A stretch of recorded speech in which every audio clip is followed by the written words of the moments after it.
Yeah, Talaman, Geek Talk. Let's enjoy the show. Talaman always got a plan. Geek Talk is popping where it's really at. Represents geek culture, homie got structure. Sometimes it's vulgar, screw cats culture. Feel like Goofy, smart to say the least. Loving One Piece, man, really loves to eat. Everybody knows the show is really is Talaman. You know what time it is. Let's go, Geek Talk.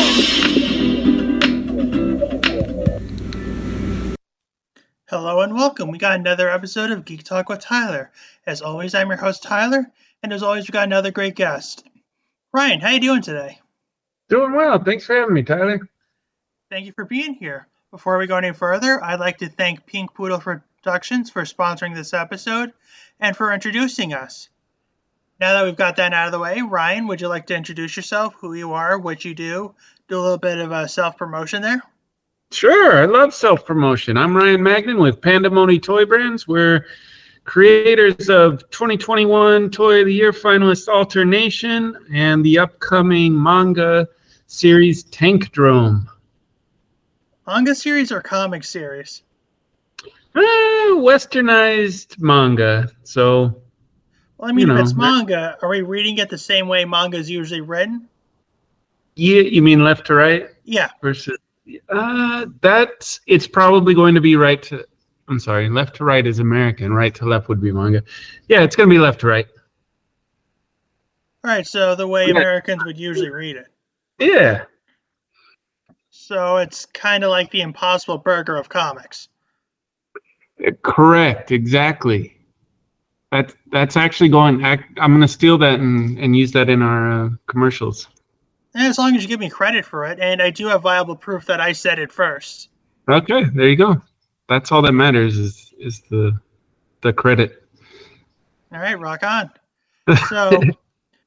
So Marlene thought we could talk about the what was it, the tank drone? Yes, sir. Yeah, that's the manga series. Yeah. And I looked further onto your website, and I saw all your animal-based characters. And from there, I thought would be a great topic to explore anthropomorphism in media. Yeah, let's do it. So, for those of you that don't know, anthropomorphism is basically when we as a society give humanistic traits to non-human characters, and I've discussed this similarly. Quick shout out to Rickman of Rickman Art. In my episode, The Human Element, with characters like, say, Data from the Star Trek Next Generation series, Transformers, or even the myriad of alien races, where just because they do something, we don't, or even gargoyles, for an example. Ryan, you're a fan of gargoyles, right? I that was a little after my time. I didn't watch it a whole lot. All right, no worries. It's on Disney Plus. Feel free to catch it, or hashtag keep binging gargoyles, like you all can do. If you notice, a lot of their quote unquote traditions are not like ours.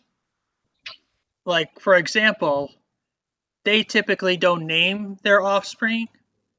They just refer to each other as like their friend or whatever. The only time naming either kind of became a more recent tradition, or it was more of a self-named thing, or I would say firstly, is that a word? Sure. Yeah, primarily. Primarily, that's the word I'm thinking of. Thank you. Primarily, humans named the gargoyles. That's how it originally started out, and then it kind of went from there. Another thing is that how you said you have a daughter, right? Oh yeah, 2 daughters. Nice. Do you have? Well, gargoyles don't have a particular kid. The whole clan would raise the whole brood, so to speak. I see. So that's just ways how human ideologies would be different than gargoyle ideologies. I see. So this is how this episode is different than the previous episode we've done, and we're going to be discussing how we're giving non-human characters more humanistic traits, whether they be turtles or mice, or pretty much anything else in between. Yeah. Um, Speaking of turtles, you have one of the more iconic characters to not come from either DC or Marvel. Hmm. Would you like to shed some light on them? Can you repeat that? I'm sorry. That's fine. You had one of the more interesting comic book characters to come out of comics that were not based on either DC or Marvel. Oh, you're talking about alternation? No, well, more of the well, if you want to Oh, you're talking self-promote, about Ninja Turtles. Are we talking about Ninja Turtles? I'm sorry. whichever one you want to talk about first, go for it. I mean, there are Yeah, only so many animals on the planet, and only so many of them are interesting. yeah, I think. Well, there's probably thousands of animals, aren't there? Yeah, I but don't. only some of them are really interesting. Yeah. Like if you're going to read a story about an elephant versus a story about, say, a koala, which do you think would be more engaging? Huh. Well, I think koalas are cute. So, but I'm sure there's babar and stuff like that was turned into a thing. I haven't seen a whole lot of koala anthropomorphs though. Am I missing? Exactly. You can work more around with an elephant than you can with a koala. Yeah, yeah. Well, we actually had an alternation character planned for the future that we'll never probably get to do, but it was going to be a koala hybrid drop bear. Yeah, That you was may want to 86 that. You know they can sleep for like 22 hours a day, right? well, maybe that could be a power. I don't know. I mean, unless you want to go like the Full Metal Alchemist route, where the whole power is just sleeping, and then once they saved all that energy, it just goes to a destructive force. Yeah, yeah, yeah, yeah. That yeah. Or he could be mixed because the thing with alternation was that it wasn't always just one animal. It was like it would be multiple animals in one, so that we could get all of the powers of the animals in one. So kind of like a chimera. Yeah, absolutely. We even named the sort of Dr. Moreau character. We named her Kim Mira. Huh. Oh, Huh, oh yeah, I clever. remember they did that for. You ever see Kim Possible? Kim Possible. Yeah, yeah, yeah. Yeah, they kind of did that with one of the characters, Dee and Amy. Ah, yeah. I think they did that a lot on that show. They had like Ron Stoppable. Like it kind of sounded like Unstoppable, and It was Ron Stoppable and Kim Possible. yeah, yeah, yeah. The So what was it? Amalgamation of words. yeah, yeah. There we go. Yeah. Let me ask you: is the Doctor herself spliced with anything, or is it just name alone? We haven't revealed that in the story, but she has a ulterior motive for wanting to do all of these human-animal hybrid experiments. So let's leave it at that. In case the brand ever, and you know what, this could be a good promotion to bring some more life back into the brand. Is this show? But yeah, we had a lot of stuff planned like that. Well, I gotta tell you, I'm already invested. Yeah, great. Of course, I've already been fascinated with animal hybrids from the beginning. And here's a little bit of fun fact for you. Did you know that the very first dragons were a bit of a chimera themselves? I didn't, but I did notice that there would be some illustrations of dragons with wings and without, and I always preferred them with wings. So there you go. Well, it actually goes beyond that of Chinese lore. In Mhm. Mesopotamian lore, the Mesopotamians combined the three creatures that they most feared: Hmm. snakes, big cats, and birds of prey into one animal. That resembling the very first depiction of what a dragon would look like. Yeah, that kind of sounds like a griffin too. Kind of. Yeah. Anyway, It's not that far off. yeah. That's that's a neat thing. It's funny that goes all the way back to ancient time and even into Egypt too. You know, you had like gods with animal heads and things like that. So I don't Yeah, know. I you guess never. humanity's always been fascinated by like different ways animals can come together. I just find it funny that Scotland's national animal doesn't even exist. Oh, what is their national anthem? I'm not familiar with it. Is it the? It's a unicorn. Oh, okay. Which Didn't reminds me, are you a bit of an anime fan? little bit, yeah, here and there. I can't You say I'm a fan because I know there's people that are diehard, and I'm not at that level. I feel like a poser if I do that. well, when you say poser, do you or like say you consider Avatar: The Last Airbender anime? Ah, that's interesting. I don't think I would, no. Okay, well, first off, thank you. Second, there's an anime I saw that you actually may appreciate, considering your work. It's called Heaven's Design Team. Okay. I discussed about it in one of my previous episodes. Quick shout out to Danielle Amorsino.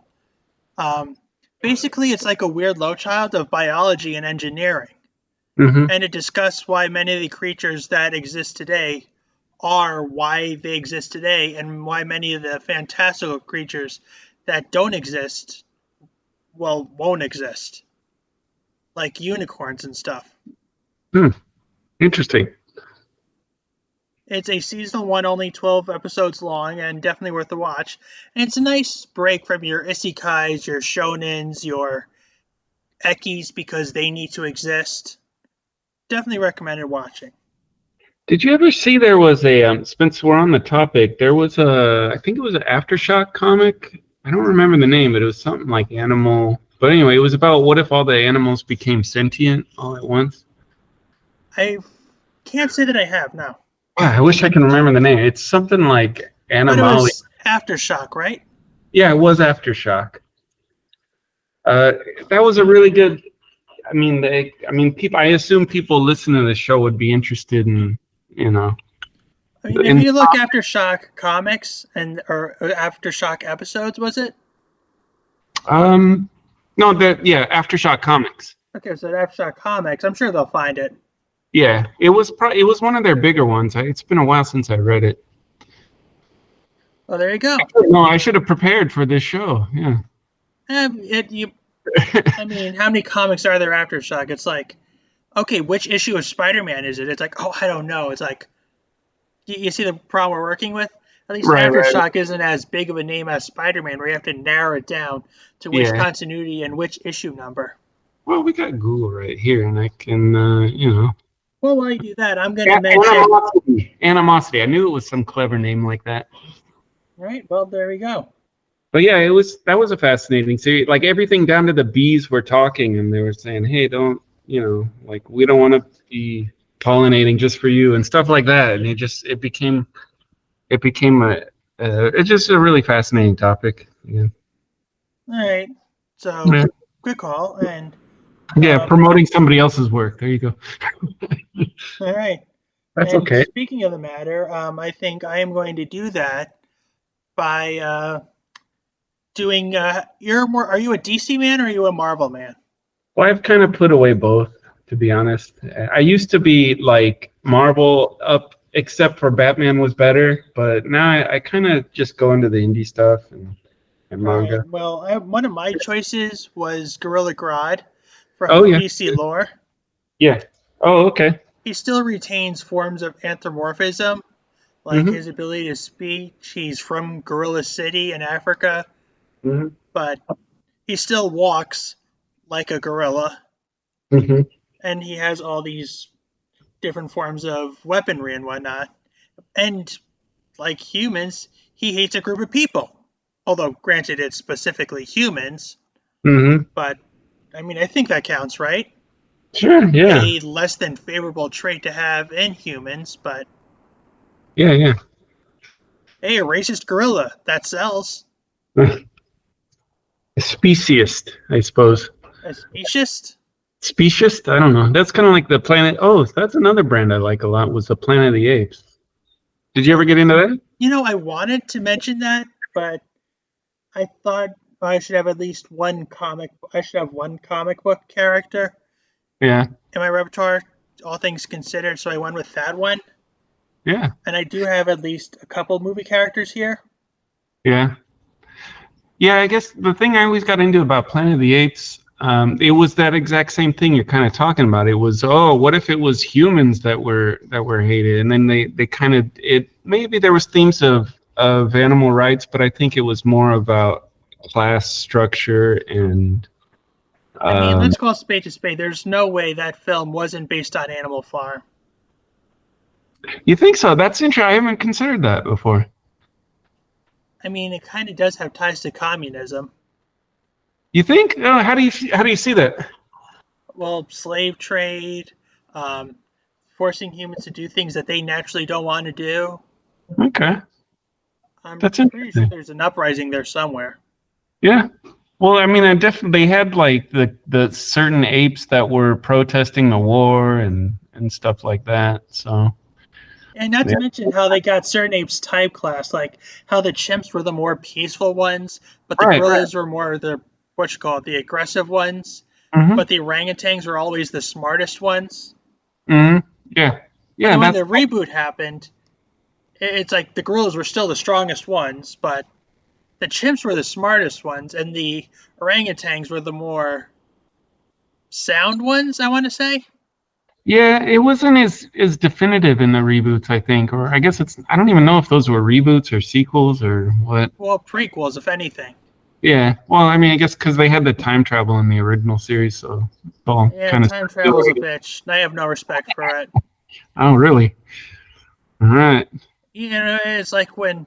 That's why I've never really liked Flash as compared to other, what you call it, DC characters. He just runs really fast and then changes time. It's like, oh, I can just use Flashpoint and then just redo this. Yeah, I see where you mean. It's like lazy writing, It kind of. really is. Yeah. I get into time travel stories more like Back to the Future, where you get to see the repercussions of it, or Well, I mean, just that's just 80s nostalgia at its finest. Actually, yeah. Caddyshack is 80s nostalgia at its finest, but we'll get there. Or I do have another pick, but since we're tit for tatting, which pick would you like to go with next? Oh, well, we never got around to Ninja Turtles. All right, Ninja Turtles, which 80s nostalgia? There you go. Yeah, I don't know. It is it in the '80s nostalgia. The show still holds up to me. At least the first season or two does. Well, it started in the 1987 and finished in 1996. Was that the iteration you were going for, or was there another incarnation? Yeah. The first, sorry, the first cartoon series, not the comics and Yeah, so forth. But yeah. Do you yeah, know that the original comic writers hated the Turtles cartoon? I'm sure it had nothing to do with the original comic, but God, I loved it. Well, I mean, there are times when anything's being adapted, whether it's a comic to a TV series, a book to a film, or whatever. It's never going to be 100% accurate. Then there are times it's just going to be the only things they have in common are the name. Right. Yeah, I mean, I don't think that brand would have took off without that cartoon series, though. I think that was what did it for everybody. Yeah. I don't know how old you are, but I remember that was just a smash hit. I'm in my 30s, and I actually did get the chance to meet Rob Paulson. Oh, okay, cool. Yeah, very nice guy. For those of you that don't know, he was Raphael in the original Turtles cartoon, and he was Donatello in the 2012 reboot. Right. Yeah. Very nice guy. He actually had to deal with throat cancer for a while. Mm-hmm. Yep. Yep.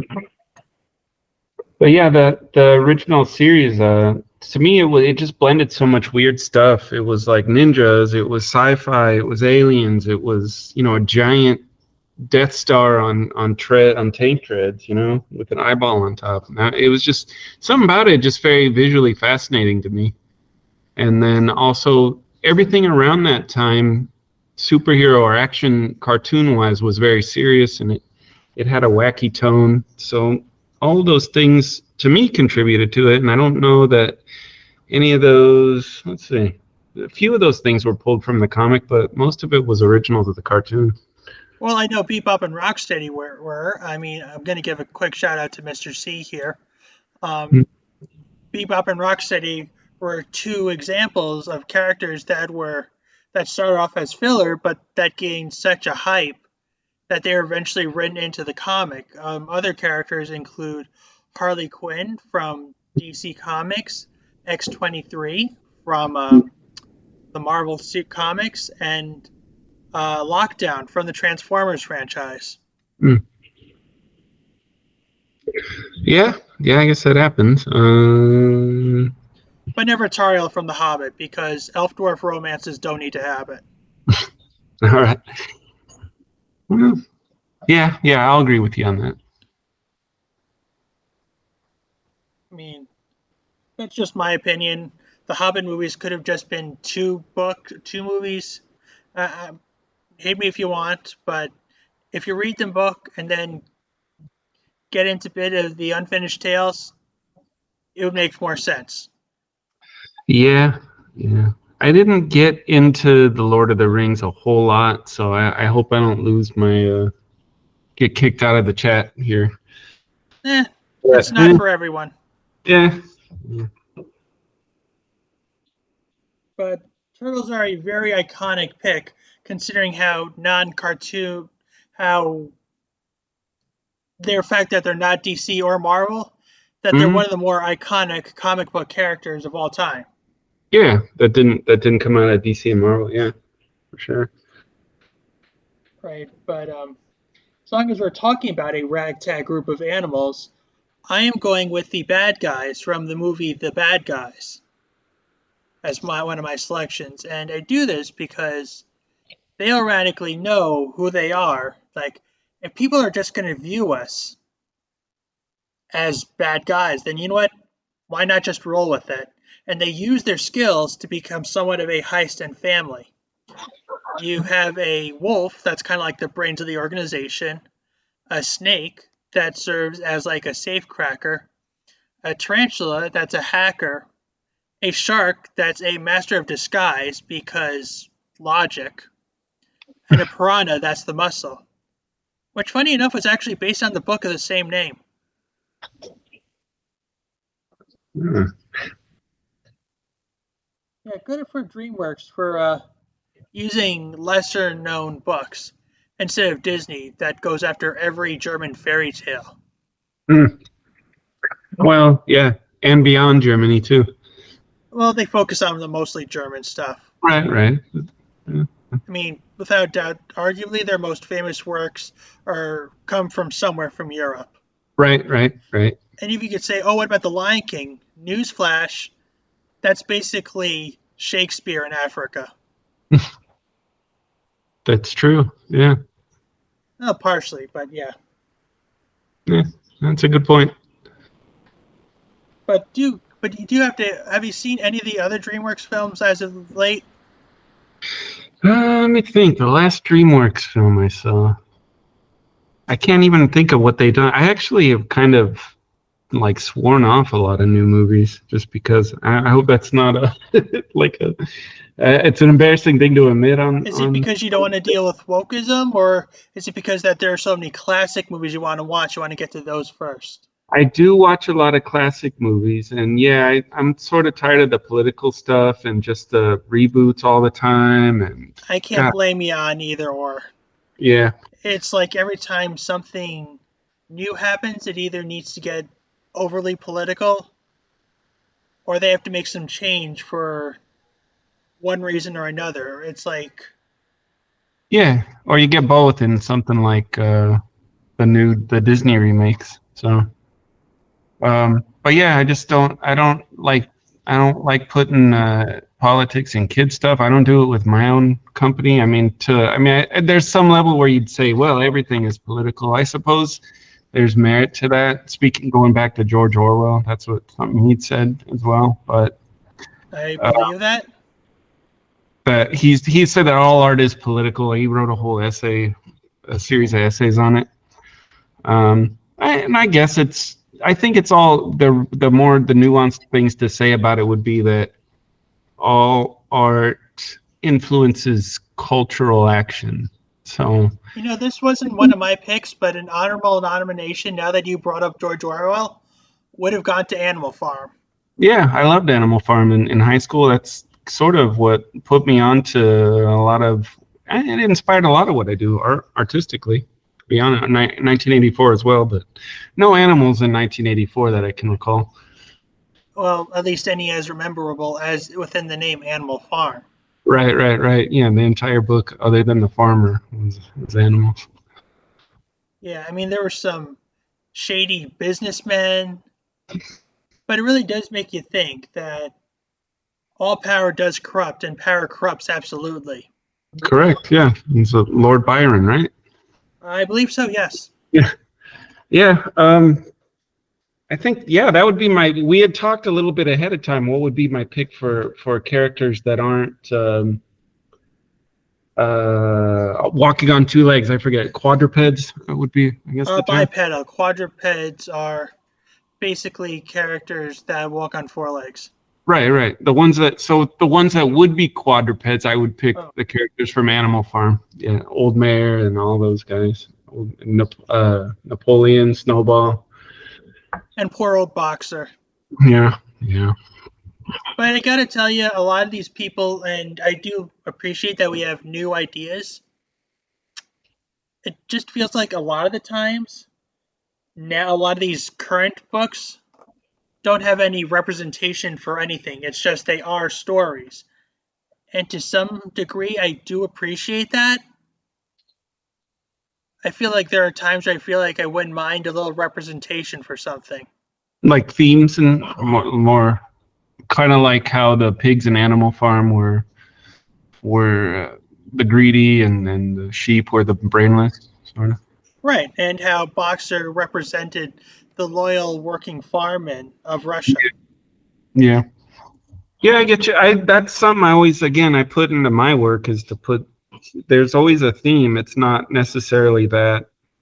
Or if I may read for my list, the Jungle Book. I picked that one for several reasons because it's no secret that the Jungle Book, which, funny enough, is actually kind of a misconception within the title itself. Mm. When everybody thinks the Jungle Book, you always think of Mowgli and his adventures, but that's only a fraction of the Jungle Book itself. Mm-hmm. That's actually referred to as Mowgli's brothers. Mm. But sorry, go ahead. No, please. I haven't read the book, so I appreciate hearing what you have to say. But we have so many adaptations on it. We've had the 1967 classic Disney film. We've had at least 2 reboots from Disney about that. The Netflix adaptation. We've had an anime about it, believe it or not. I didn't realize they had adapted it so many times. Huh. Yeah. I knew about 2 of those. And some of them are, and even if the Disney afternoon lineup had an adventure where Baloo was a Tailspin, right? Yeah, Tailspin. Yeah, But what did he draw? What did he fly? It was a seaplane, was it? Yeah, it was. Yeah. He was flying a seaplane, and this was kind of a combination of how the Jungle Book animals are anthropomorphic in the literal sense, where they're standing on 2 legs, and non-anthropomorphic, or anthropomorphic in the sense where they have human consciousness. I cannot English today. Consciousness. Right. But with even then, a good portion of the animals do have some representation within the story. Right. Shere Khan, for example, is symbolic of lack of civilization, law, and rules, because who's going to stand up to a tiger? Right. Baloo himself symbolizes the colonial view of an entire viewer just to prefer the natural resources the jungle has to offer. And Bagheera represents the bridge between human and animal worlds. Yeah. From what I remember of the cartoons, I don't know. Well, each variation differs than the next. Like the original 1967, Bagheera just finds Mowgli as a baby and then drops him off as the wolf. But then in other incarnations, Shere Khan finds him, but then Mowgli goes to the wolf pack. But then he's indoctrinated by both Baloo, who is allowed to vote him in, and Bagheera, who kills I think depending on the incarnation, either a buck or a bull, who kind of pays for his life in that manner. Mm-hmm. So it's one of those incarnation depending things. Because like I've said before, no matter what you're doing, or whether it's like Little Mermaid, Pinocchio, Cinderella, it's never going to be a 100% faithful adaptation. Right. And they probably don't have song and dance numbers in the book. No, that was just for Walt Disney enjoyment. They Yeah. also don't have orangutans in India, but that didn't stop them. Wow. Good Yeah. point. Which is why they changed it in the 2016 remake. Hmm. But that's just a little fun fact for you. Yeah, cool. Yeah. If it was a Jeopardy question, I probably wouldn't have got it. Hey, would you have answered it with what is or who is? Probably, well, it would depend on context, yeah. But yeah, I you mean, always got that's how to. you're supposed to answer a Jeopardy question. You get penalized in double Jeopardy if you don't. Really? Oh yeah, Oh, that's good to know. yeah. If you're ever on Jeopardy, like hit me up, right? I can give you pointers. I'll definitely keep that in mind. But you did have some other interesting nominations there. Yeah, I picked on going back again to Turtles, Usagi Yojimbo, or the comic series by Stan Sakai. Yeah, same guy that did the Turtles. I remember him. Yeah, they brought that character into Turtles, and I believe the reason is because they didn't realize Turtles was going to be a breakout hit, and they needed characters quickly. And hey, a rabbit samurai, that makes sense. Well, especially when you tie the ears to look like a ponytail. Right. But the thing that's missed out in Turtles lore was that the comics were just so good. It was just your classic samurai tales, roaming Ronin character that goes and sort of is a hero to different villages here and there. Excellent writing. And the artwork's really fun too. It's different from anything else that's out there. The first time I recall seeing Usagi was in the 2003 incarnation of the Turtles franchise. Yeah, I remember that one. That's like one of the few series 4Kids actually did right. Mm-hmm. Yeah, that was like in between the Nickelodeon one and the classic 80s too. Yeah, but then they did another one right after the 2012 one. It's like, as long as you're here, can I pick your brain on something, Ryan? Sure. How long do you think there should be for a series to get rebooted? Like, the Turtles ended in 1996, was it? Yeah, the first one. Yeah, the first one. I mean, I guess they always kind of kept it going. They had like the next mutation and stuff. But I get what you're saying. Okay, like, yeah. Let's just focus on that series ending. Uh-huh. If you're going to do another animated reboot, what do you think an appropriate wait time should be? Gosh, I think it should be at least 10 years. But I'm so tired of reboots. Like, I'd be fine with like never seeing another reboot again, personally. Okay, that's fair. Yeah. But I what? honestly wouldn't mind a more of a continuation. Anything like Yeah. I just hate cliffhangers or things that have left unfinished. Well, I just don't like the Nickelodeon brought back the Turtles. I liked that series a lot, and it just kept going though, and it got to a point where it got they didn't really have.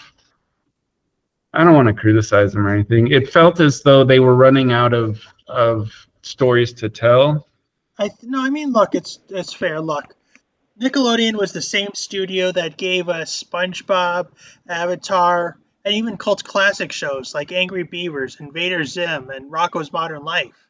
Mm-hmm. But after a while, they can only produce so much stuff until they're running on fumes, until they're either rebooting crap or making so much stuff until we ask ourselves, what the fuck is this? It's like that. I was a huge Simpsons fan. There's no way I'm gonna watch The Simpsons today and find something like. You're better off not. Yeah. It's just Marge's voice sounds really tired. It's like up to the point where you could even tell the character herself, or the actor herself, I should say, doesn't even want to participate in this anymore. It's like she sounds like she's just doing this for a paycheck. Yeah, well, where I was going with The Simpsons is I realized at some point that it felt like they were imitating themselves. Like, after a while, it was like, okay, we're going to write because this is what Homer is supposed to do. And there was no surprise to that. Like, you can't really have comedy without if if you know what's coming, you know? No, but Yeah. you would have to And be a detective if you really knew what was coming. what's that? You would really have to be a good detective if you knew what was truly coming. Well, after being on the air for 30 years, I kind of think we know what Homer's going to do next. No, but I phrased it that way because I wanted to tie into my next pick, Basil of Baker Street, or as you remember him, the Gray Mouse Detective, Right. which, funny enough, was actually based off the Sook series, Basil of Baker Street. Yeah. And were you into Sherlock Holmes much? Um, Honestly, well, now that we have Batman as a detective, do we need Sherlock Holmes? Batman Yeah. is just everything Sherlock Holmes can do, except he can kick ass. Well, yeah, but Batman didn't have a opioid addiction either. Touche. But here's a fun fact for you. Did you know that they actually got the original Sherlock Holmes in the Great Mouse Detective movie? The original from film? Yeah. Oh, which one? I forget the name, but he makes a brief appearance when they're looking for the dog. Yeah, the ones I was familiar with were from Universal, and I forget, it was like Nigel Rathbone or something like that. I believe that's the one, yes. Yeah, okay. Yeah, those were great. Great films. Again, seeing, like I said, I've been watching a lot of classic films lately, and that's a good series. I You know. do mention this one in particular for a couple reasons. For starters, The Gray Mouse Detective was the first Disney film, and I do believe overall animated film, to have 3D animation. Because Hmm. if we look back at the films prior, we have The Jungle Book, Cinderella, Snow White, all these other films, they're all 2D animation. With that scene with Big Ben, that was kind of a game changer. Hmm. When did that come out? What year? Well, let's see. Little Mermaid was 89. Um, and I remember Oliver and Company came out a year before then. So I want to say either 87 or 86. Okay, so it was 80s. Okay, Yeah, mid realize. 80s. Yeah. So it's definitely a game changer within the animated community. Mm-hmm. I also wanted to give that one a nomination because you remind me, are you currently, you don't watch anything current, but you did grow up with Disney animated films, right? Oh, sure. Yeah. I Okay, kind of, yeah. I saw them all up to about Aladdin, I think was the last one I remember seeing in the theater. you didn't even see Lion King? I didn't see Lion King in theater. I got back into Disney movies later on with, I saw the Princess, I'm sorry, the Frog The Princess Princess. and the Frog? Yeah. Things like that. Around that time, I got back into it, and when Pixar started doing Toy Story stuff. Yeah. All right, well, a lot of the time you see these Disney villains, they usually seem like they would be more, how do I put this? Unrealistic compared to the hero. Like you got Mm-hmm. Maleficent. It's like, obviously you have a sorceress that's going to defeat this princess. You obviously have all these villains that are obviously going to defeat Pinocchio in some way. Mm-hmm. And obviously you have this evil queen that's going to defeat Snow White. But then here's Basil of Baker Street, and then here's Professor Ratigan, Mm-hmm. who is basically Sherlock Holmes and Professor Moriarty. Mm-hmm. They're very equally matched, even if Ratigan is bigger than Basil is. But it's never been a physics game. It's always been more of Mm-hmm. a mental game, and you rarely see Right. that within these Disney movies. Hmm. So, also, it Good is choice. one of the few Disney films, which nowadays it can't happen because, God forbid, you add any form of adult content that's not LGBTQ awareness, that Mm-hmm. has tobacco usage, um, sexual content, and alcohol consumption. Oh, really? Has all three? All three? Oh, wow. Yeah, Okay. but it has mice in them, so it's okay. Yeah, I was thinking about how much like booze and tobacco use used to be in cartoons. You know, they'd always have the XXX bottle on a jug and Yeah, they character. also did that with the old Dragon Ball series, where it's Yeah, like back in Japan, you see Roshi with what's clearly beer, but they changed it to look like apple juice or something. right. Yeah. Well, there was like I always think of the Mike Tyson Punch Out character. I guess they became, but did you get into NES games as a? Occasionally, I was more of a Nintendo man. If I'm going to call spade to spade with you. Okay, yeah. Well, they had character Vodka Drunkinsky, and then when I think it was when they brought him to America, he became Soda Popinski, whatever. Okay.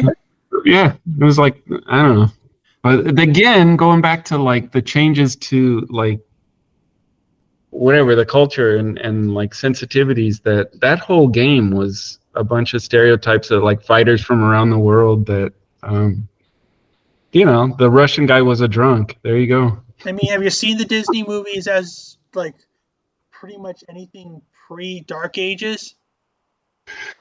And even during. Yeah. They're all racially offensive. Oh, sure. Yeah. I mean, the Peter Pan and all that. Yeah. Peter Pan, the Jim Crow. Right. Yeah. Well, that's another one. Dumbo. They get totally drunk in that and hallucinate and whatever. That's definitely food for thought. But no, I think the Great Mouse Detective was severely underrated as a Disney film, and this is why I felt like it deserves a mentional spot for the anthropomorphic content on our lineup. Yeah, there's a bunch. I think Disney probably has a lot to choose from. That's a very interesting choice, and I commend you for it. Thank you. So you did have a couple of characters that were either self-promoting or were within the Turtles franchise. Turtles. Characters I was self-promoting. What? No, I said that we're not. Oh, that we're not self-promoting. No, I guess Turtles franchise. Yeah, I liked the thing that was exciting for me about the Turtles franchise too, with regard to the Anthromorphs, was that just seeing what was going to be the next one that came out, and then like how, because they always, after the Turtles, they all got more interesting to me. Like the Turtles were very generic looking. They were just turtles that were big and they had weapons. But then they started adding, like you said, Bebop and Rocksteady. They were like punkers that were animals. And then they had Mondo Gecko, the skater, and then the Samurai Rabbit, of course. So it was always exciting to me as a kid to see what two combinations were going to be next. Like what animal's going to be and what's its personality going to be like. But again, after a while, I got kind of tired. They had like a giraffe basketball player, which makes a lot of sense. I mean, giraffes, they got a long neck. So. I would have gone a kangaroo basketball player. Yeah, but you probably, they can actually jump. I don't know if the only mammal that really can't jump is an elephant, but that would actually kind of make a lot of sense. They had an elephant character too. He was I don't know if it was like some sort of tribesman. I don't know where. I know that they had a race of Triceratops. Oh yeah, the alien. Yeah, and they brought that back for the 2012 series as well. They had it for one episode of the 87 series. They had it for an arc in the 23 series, in the 03 series, and yes, they did have it for a season for the 2012 series. That was another one where it was like the lazy. We talked about using time travel to fix everything in the 2012. That was series, lazy. Yeah, they basically they destroyed Earth. It's like, then, you want to redo it? Yeah, okay. Yeah. And then they just put it all back together using time travel. And the thing that was annoying about it, too, was like Earth was just destroyed and they were doing some sort of cliffhanger of like, oh, wow, Earth is just destroyed. I guess we'll have to go into space now. And then like they were all excited, like Earth was just destroyed, but yay, we're going into space. Like, I don't know. Yeah, but that season did give us some good some good guest stars like Ron Perlman as Armagon. And Keith David as Sal Commander. Yeah. So that was definitely something. Well, they literally had the guy who played Napoleon Dynamite as Napoleon Bonaparte. Yeah, I think that was intentional. I love that. Yeah. Oh yeah, no, that series, yeah, they definitely got the guest stars. They really did, and they knew how to use them. Hmm. Yeah, overall, I was a fan of that series. I actually have all the toys from it. The classic ones? Well, I have a lot of the classic ones, but I have every single one of them from the 2012 series, the Nickelodeon one. Nice. Yeah. But while he's not a rabbit or a deer, or a rabbit or a turtle, or even a frog, here's a character from my list I feel like deserves a mention. Chopper from One Piece. Now, funny enough, how familiar are you with One Piece? I got into the first few episodes. I like it a lot. The reason I got into it was for the character design, though. So I guess that's a good reason. yeah. Well, I mean, it's a funny show too. It is. Here's a little bit of a spoiler. It's not really that much of a spoiler. Devil fruits are basically one of the ways characters in the One Piece world gain power. Right. There are three types. You have your paramecia, which is something either non-logia or the latter two that I'll be explaining. Your logias, which allow you to turn and manipulate any kind of element. And then you have your zoans, which allows you to turn into a specific animal. Chopper is a very rare case because he is a reindeer that, get this, ate the human fruit. Hmm. So, spoiler, he is a reindeer that transforms into a human. Normally, within the One Piece world, there are humans that eat devil fruits, but it's the other way around.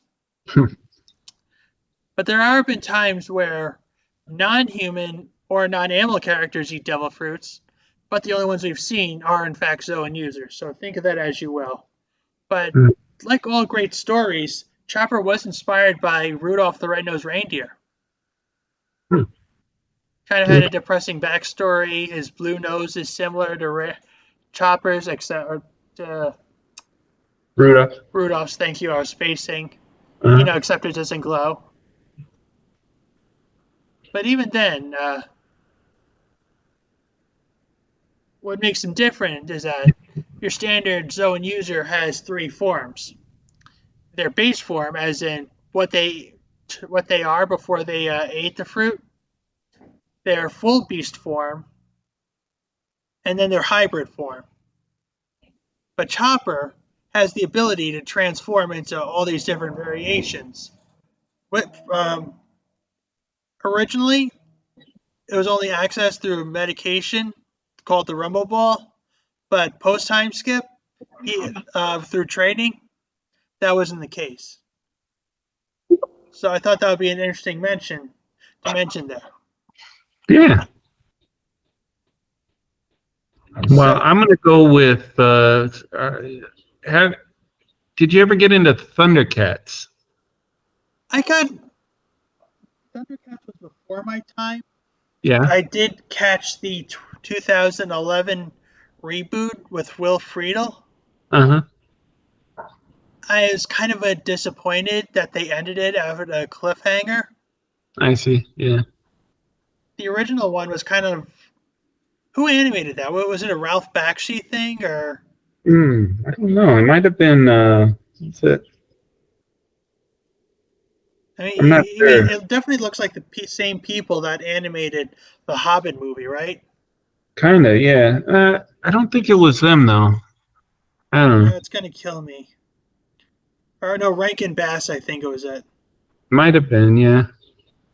Anyway, that's another one with the weird. Same with Turtles. It just had such a complex backstory, but it didn't really alienate me as a kid. It wasn't so hard to follow. Maybe that's something made it more appealing as a kid. I don't know, but it was a race of half a cat, half human people escaping a planet that was blowing up, and they find another planet called Third Earth. Maybe it's our Earth in the future. We don't know. Well, riddle And me then, this. uh-huh. Are they half human, half cats? Or are they their own race that just happen to look like anthropomorphic cats?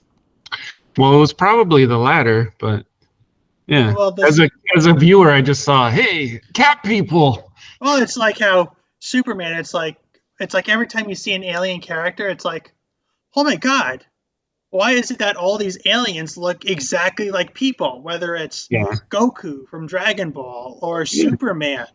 Yeah. Or like Star Trek, it was just a human in green paint or whatever. Exactly, or freaking Gamora, Yeah. except she's what, green or something? Right. Right. Yeah. Or I guess any of the myriad of aliens in Star Trek, because Right. I don't know, you wanted to save up on body paint, Right. so Yeah. You'd think that an infinite universe that there would be more variation, but I suppose not. That there would just be like Metroids going everywhere, which, by the way, another reference to Nintendo. But no, I mean it's a good one, it's a good nod. Which, speaking of, that's several anthropomorphism right there between Piranha Plant, that bomb thing, yeah. Yoshi. Right, yeah. Gosh, those were good games. Yeah, they Bullet don't Bill. make games like that anymore. I mean, Nah. they do because Mario gets rebooted, but they don't make classic games like that anymore. Well, I think they had to deal with hardware limitations. Say, how can we make a fun game with only X amount of megabytes or whatever it was? No, but I did check it out. It was co-produced by Rankin Bass, but it was animated by a Japanese-owned production, which does technically make it an anime. Huh. So there you go. Yeah, it's a good show. Yeah, which I Very do weird. recall that the original Transformers from the Generation 1 cartoon does technically count as an anime because it was animated by Toei, Hmm. which, if you recall, also does anime like Dragon Ball and One Piece. Right. Yep. It's a little fun nod. Yeah. Yeah, Thundercats too. It had a bunch of just weird characters. They had robot teddy bears, the Burbles, and I don't know. Remember seeing those in the reboot? Yeah, you don't or you do? I didn't No, I get. do. They were one of the earlier characters. Oh, okay. Yeah, yeah. Fun show. Yeah, what I don't understand is Mumra's villain's name. Jackal Man. Oh, You right. got Yeah, Vulture Man. yeah, It's like, what? Are you knockoff Digimon? yeah. Well, that was it was funny that there was a race of they were called mutants in the original. And yeah, they were all like Vulture Man, Jackal Man, and then there was a lizard guy, but he wasn't Lizard Man, he was Sly. Yes, that I do remember, and he did remind me of the orcs from Yeah. the Hobbit movie. Okay. Maybe Yeah, it's because of he the mouth. yeah, he does look like them. Yeah. He's got that toady kind of face. Yeah, or Ape Man, apparently because we're trying to say this in the most non-derogatory way possible, but he's an ape man. Right. Yeah. Well, there was Beast Man on Master of the Universe. So. Yeah, but he controls a lot of beasts. So I think maybe that refers to his talent. Well, yeah, yeah. He's not related to Beast Boy though. Or is he? Is the question. Wait, Beast Man can control beasts, correct? I don't remember. It's been so long. I think that's also a continuity thing. And if he can he control Beast Boy when he's in his beast form? Well, are humans beasts? Well, Whoa. that's a thin line of continuity. Right. Like Tarzan is technically a feral-esque character, but he's still human. And like Aquaman can control sea life, can he control other Atlanteans? Yeah, again, that's never really been established, but that's a very scary thought. Yeah. Because they're sea life. You know? I mean, he's the king, so he already does that. That's true, yeah. I mean, I guess he's just like Although if he could, Black Manta wouldn't oppose him, or neither would King Shark. Right, yeah. There you go. So I guess How come he can't control King Shark? I guess his skills aren't as good as he thought. I guess there need. Yeah. It's even like more of a check mark against Aquaman. He already gets dissed enough. You know? Yeah. Yeah. I mean, unless like Krakens are a thing, in which case the Justice League is screwed. It's like, this is for mocking me. I'm going to go Liam Neeson on your ass. Which, side note, as far as Family Guy goes, that was one of the more hilarious episodes where Peter actually gets drunk and keeps saying he's going to kick Liam Neeson's ass. And then Liam Neeson posts his bail, says, you know what? Fine, I accept that challenge. Kick my ass. It's like, yeah, no, I don't want to do it. It's like, no, come on, kick my ass. I'm calling out your bluff, boy. Kick it. Come on, do it. And then he just basically serves Liam Neeson for the rest of the episode until Liam Neeson kicks his ass. So it's nice seeing Peter get humbled after all the shit he talks. Yeah, it's true. Yeah, you definitely don't see that. And I wanted to mention Brian originally as one of my honorary anthropomorphic characters, but his character went really downhill. Like, absolutely downhill. Like, in the original Family Guy, he was the voice of reason. Mm-hmm. Now he's just Seth voicing his political ideologies. Yeah, that was what kind of turned me off about that show after a time. It really does. And plus, I mean, that's another show that's been on the air for decades. It's weird how like adult animated series seem to get the most seasons. Right? Yeah, like, I mean, personally, I think Harley Quinn, the TV series, kind of needs to be put to an end. It has its moments, but Kaylee Cuoco's just one of those celebrities where you need to both see and listen to her to enjoy her. If you just listen to her, you're going to have a bad time. Mm. She's just that shrill. Mm. But that's just my opinion. Mm. Well, yeah, if you're going to be a voice artist, I guess you don't want to come off shrill. I mean, unless you're like Mel Blanc or something, then in that case you got several other voices that can compensate for that. Right. But I guess the last character I feel like that I should mention is really a quick shout out to Ken Weisselman as Thomas the Tank Engine. Mm. So we're getting into some machines, right? Okay. Well, he was the only, or at least I believe that's the pronoun for a tank engine. Uh-huh. Well, I mean, I didn't look under his skirt, but okay. Or engine. Engine, yeah. Dorito Dorado, point is. I mean, the guy's named Thomas, so take that with whatever grain of salt you feel comfortable with, but I'm not here to discuss the political route with y'all. Mm-hmm. What I'm going to say is that's just an example of anthropomorphism used for a non-animal based character. Because we've talked about deer, gorillas, tigers, turtles, and a whole myriad of other animals. I felt like a train would be a good route. That's it. And wanted to give a shout out to a previous co-host that I've had. All right, yeah. A little self-promotion there. We didn't even get into. We didn't mention wolves at all. Mention who? Wolves, werewolves. It's a whole genre of anthro characters. I mean, the closest I mentioned was the bad guys. Yeah. Where one of the characters is a wolf. Yeah. In the Jungle Book, there are plenty of wolves that do raise Mowgli. Sure. But yeah, I kind of felt like werewolves would be too predictable, but I think werewolves are kind of like the fine line between human and people. Human and people? Well, I think Bagheera kind of represents that. Yeah. I mean, in many stories, we see werewolves, it's just kind of containing the beast within.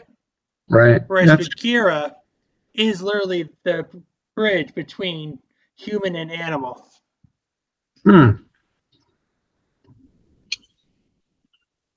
So I don't know if that exactly compensates for our lack of discussing werewolves.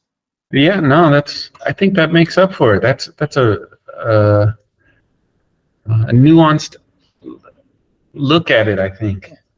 I mean, we Yeah. had a Jackal Man. Does that count? That's true. That's true. Yeah. I mean, he's kind of like a skeezier wolf man.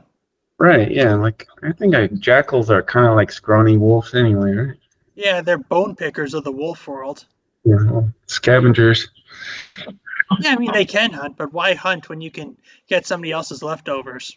Yeah, it's true. Which is why when my parents ever ask me for dinner, and I'm like, yeah, okay, I wouldn't mind a free meal. What's funny is like Anubis is basically just Jackal Man, right? Pretty much, yeah. Yeah. There you go. And Ra is basically Vulture Man. Yeah. I mean, granted, one's a falcon and the other's a vulture, but Well, maybe that's why they got into Mumra. That's why they were drawn to him. okay. So who are Ape Man and Scythe supposed to be? Well, there was I mean, an maybe alligator. Sobek. Yeah. So who would Ape Man be? I don't even think that they knew of apes in ancient Egypt. Do you think? There are monkeys in ancient Egypt. Yeah. I don't know. Maybe they just needed some token muscle, Yeah, probably. Yeah. or they couldn't do a cat person because they got the Thunder Cats. Right. Yeah. That's like the good. They don't. They should have done an evil. They probably did, and I just didn't see it. I mean, I know there was a hippo god. Didn't know why they didn't do a hippo man. Right. I mean, that would have been a badass one, right? Yeah, Considering how dangerous hippos already Right. are. That could have been the heavy of the group too. No. Yeah. Yeah. Which, side note, do you have Hulu? Yeah. There's a documentary I saw about Pablo Escobar's hippos that Oh. escaped from the zoo Uh-huh. and repopulated like crazy in South America. Was So that the first? I'm not like an animal expert. Was that the first time wild hippos were in South America? I'm sure other zoos have had them, but Well, I this know is other the first zoos, but, time. like, yeah, out in the wild. Yeah, that's kind of making them the largest invasive species. Wow. Yeah, you'd think people, but no, hippos. Yeah. Well, hippos are bigger than people, I think, right? I mean, unless transsizism becomes a thing, which I doubt. But Yeah. all joking aside, yeah, can you imagine a hippo man? Yeah, I'm gonna run with that idea one of these if alternation keeps going. Well, into if you ever want to the work with season. me on that, I'd love to have my brain picked on it. All right. Between podcasts.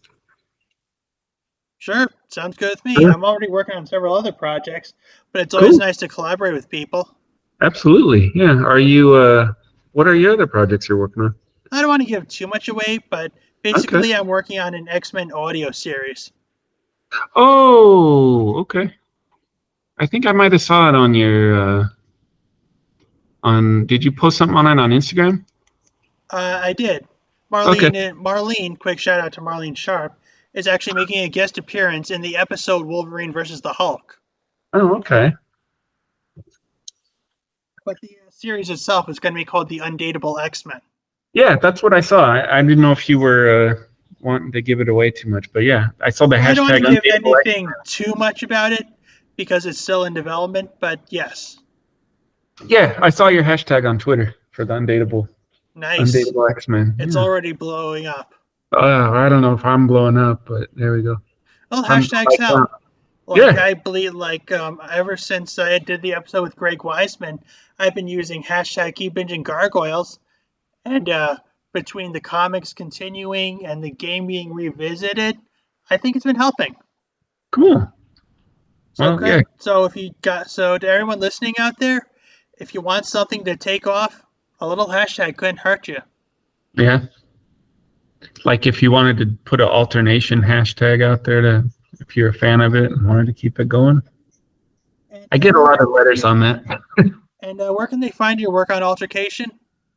It's alternation.toys or pandemony.toys. Tankdrome, just usually search for Tankdrome. It'll be on the social medias too. And then all of my social handles are Pandemony Toys. All right, awesome. Well, thank you for being here today. Absolutely. Thanks a lot, Tyler. No problem. And if you like this episode, feel free to like, subscribe, and don't forget to sponsor the guest as well as myself. But until then, stay geeky.